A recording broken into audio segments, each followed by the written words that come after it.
He was the mayor everyone trusted, a leader, a neighbor, a friend. But when he was found dead in his own home, the shocking truth that followed revealed a betrayal Maplewood would never forget. Maplewood, Ohio, was a picturesque town of just under 20,000 people. Families gathered at the same diner every Sunday after church.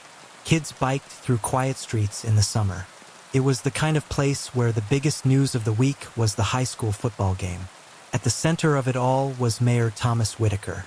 In his early 50s, Whitaker was seen as a man of integrity. He had been elected 3 times, always winning by landslides. His smile was a fixture at ribbon cuttings, and his booming laugh could be heard during town festivals. He was known as a leader who put people first. So when, on the morning of June 7, 2016, word spread that Mayor Whitaker had been found dead in his own home, Maplewood was shaken to its core. The official word was that he had fallen down the stairs, a tragic accident. But as the hours turned into days, small inconsistencies began to surface, and Maplewood's picture-perfect image started to crack. At first, there was an outpouring of grief. Vigils were held outside City Hall. Flowers piled up on the mayor's front steps. People wore black ribbons pinned to their shirts. But alongside the sorrow, whispers began. Neighbors reported hearing raised voices the night before his death. The mayor's study, where he was last seen alive, had been locked from the inside. A strange detail that made little sense. And then came the most unsettling sight. 2 nights after his death, staff members from City Hall were seen quietly carrying out boxes of documents. No explanation was ever given. Maplewood citizens started to ask themselves, what was Mayor Whitaker hiding, and why did officials seem so eager to cover it up? Detectives began peeling back the layers of the mayor's life. What they uncovered didn't match the image of a flawless leader. Financial records revealed troubling discrepancies. Nearly $500,000 in town funds were unaccounted for. The mayor had reportedly confronted his deputy, Susan Lane, about it just a week before his death. Colleagues described the mayor as stressed and distracted in his final days. He canceled several public appearances and confided to a close friend that he was sitting on something that could change Maplewood forever. Then came the autopsy.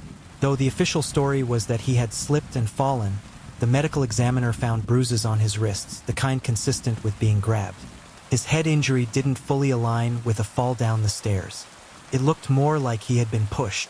At this point, the investigation shifted from a tragic accident to a possible homicide. Detectives turned their focus to Susan Lane. 4 years, she had been Whitaker's right hand, his deputy mayor, his confidant, even described by some as the second most powerful person in town. At first, Susan appeared devastated. She spoke at vigils and gave teary interviews about how much the mayor meant to her. But behind closed doors, investigators noticed cracks. Her financial records revealed lavish spending, vacations, luxury handbags, and a brand new SUV, none of which could be explained by her modest public salary. Digging deeper, they found forged signatures on budget documents and transfers into accounts connected to her. The evidence mounted, and then came the turning point. Fingerprints on the stair banister, right where the mayor had supposedly fallen. They weren't the mayor's. They weren't family. They belonged to Susan Lane. When she was brought in for questioning, her confident exterior collapsed. Investigators said she grew pale, her hands shaking as they laid out the evidence. At last, she admitted the truth. On the night of June 6th, Whitaker had confronted her in his study. He had discovered her embezzlement scheme, hundreds of thousands siphoned off over several years. He threatened to go public, to end her career and hand her over to prosecutors. In desperation, Susan lashed out.